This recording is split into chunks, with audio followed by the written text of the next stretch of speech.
आप वो चेयरमैन हाँ, देखिए आज कैंपेन कमेटी की मीटिंग हुई है और हमें इस बात की खुशी है।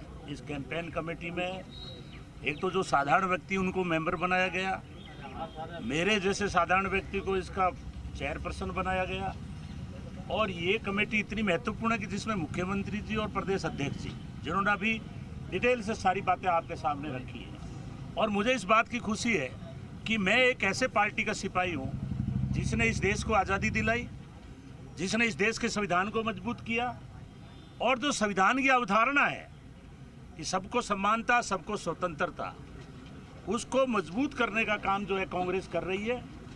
और आज आप देख रहे हो कि जो हमारी कैंपेन कमेटी हुई उसमें हमने दो पार्ट में तैयारी की है। एक पार्ट तो वो है कि कैंडिडेट घोषित होने से पहले किस तरह से कैंपेन चलाया जाए और एक वो पार्ट है जो कैंडिडेट घोषित होने के बाद हम लोग करेंगे।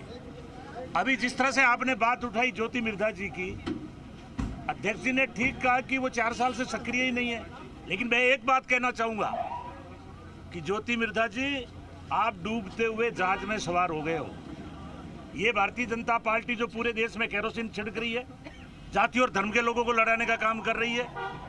और ये जो अधिकारी गए हैं, जो रिटायर अधिकारी, उनके बारे में भी मैं कहना चाहूँगा कि एक तो वो ईडी और इनकम टैक्स का डर है, दूसरा वो गैर राजनीतिक लोग हैं। उनका कोई राजनीतिक पार्टी से मतलब नहीं है।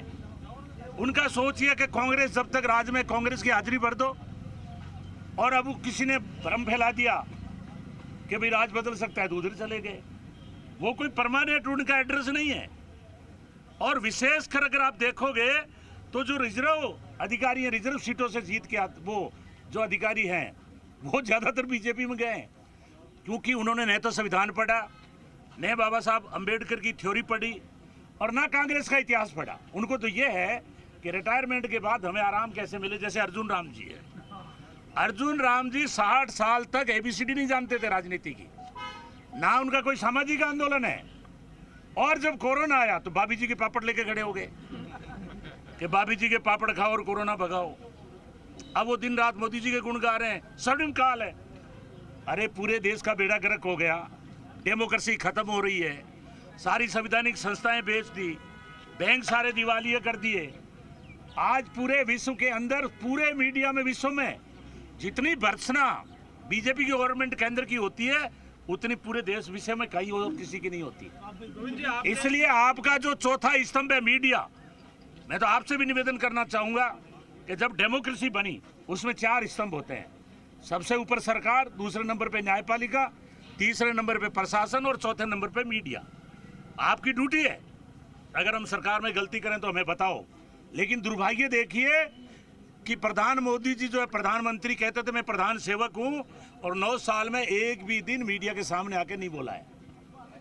और जो मीडिया की हालत है वो आप भी देख रहे हो। मैं ये नहीं कहता कि आप लोग दोषी हो, लेकिन कुछ मीडिया उनके इशारे पे जो चल करके उल्टी सीधी जो खबरें चलाती है, उसमें खाली भारत में ही नहीं विश्व में भी थू-थू हो रही है। इसलिए आज जो कांग्रेस पार्टी ने महत्वपूर्ण मीटिंग की और हमें निर्देश दिए CM साहब और प्रदेश अध्यक्ष जी, हमारी ड्यूटी है, हमारे नेताओं की जो बात है आम पब्लिक तक पहुंचाएं। लड़ाई 2 मुद्दों पर है। एक तरफ तो हम डेमोक्रेसी को मजबूत चाहते हैं, संविधान को मजबूत चाहते हैं, हम चाहते हैं हर आदमी को न्याय मिले। और जो अशोक गहलोत जी ने योजनाएं दी, जो अभी हमारे प्रदेश अध्यक्ष जी ने बताई, उस योजनाओं को आम आदमी तक पहुंचे। तो हम मांग रहे हैं विकास के नाम पर वोट, और भारतीय जनता पार्टी क्या कर रही है, वो दंगों कराने की साजिश करेगी, धर्म के नाम पे लड़ाई कराने की कोशिश करेगी। या जैसे पुलवामा कांड हुआ, जैसे ही पार्लियामेंट चुनाव आने वाला था, पुलवामा कांड करा के जहाँ आलपिन नहीं जा सकती और उन्होंने हवाई जहाज मांगा था। और ये आरोप उन्हीं का सत्यपाल मलिक जी जो राज्यपाल है वो लगा रहा है कि इनकी गलती के कारण हमारे 40 जवान शहीद हो गए। उत्तर प्रदेश में जब चुनाव आने वाला था वहाँ हिंदू मुसलमान के दंगे करवा दिए, क्योंकि उनकी पैदाइश ही गुजरात दंगों से है। इसलिए देखिए ये सोच में परिवर्तन है, विचारधारा की लड़ाई है। कांग्रेस की विचारधारा है धर्मनिरपेक्ष, क्योंकि यहाँ विभिन्न धर्मों के लोग रहते हैं इस देश में, हिंदू, मुस्लिम, सिख, ईसाई, हम सब हैं भाई भाई। जो हम जो शहीद हुए थे हमारे देश में आज़ादी के टाइम में, उस वक्त सभी धर्मों के लोग थे। और आज ये देश को बांटने में लगे हुए हैं। मुसलमानों के बारे में तो कहते हैं कि आप पाकिस्तान चले जाओ। अरे भाई, ये देश तुम्हारे घर का है, ये आपने बनाया है। ये देश 36 कौम के लहू से बना हुआ है, पसीने से बना हुआ है। जितनी इमारतें दिख रही है, यहाँ के मजदूरों ने अपना खून पसीना बहा के बनाया है। इसलिए ये देश में प्रजातंत्र मजबूत रहे।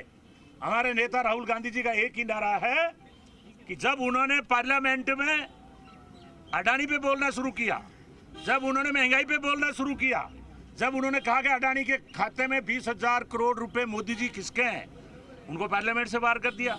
लेकिन उनका जवाब दिया कर्नाटक की जनता ने। उन्होंने कहा कि एक शहीद परिवार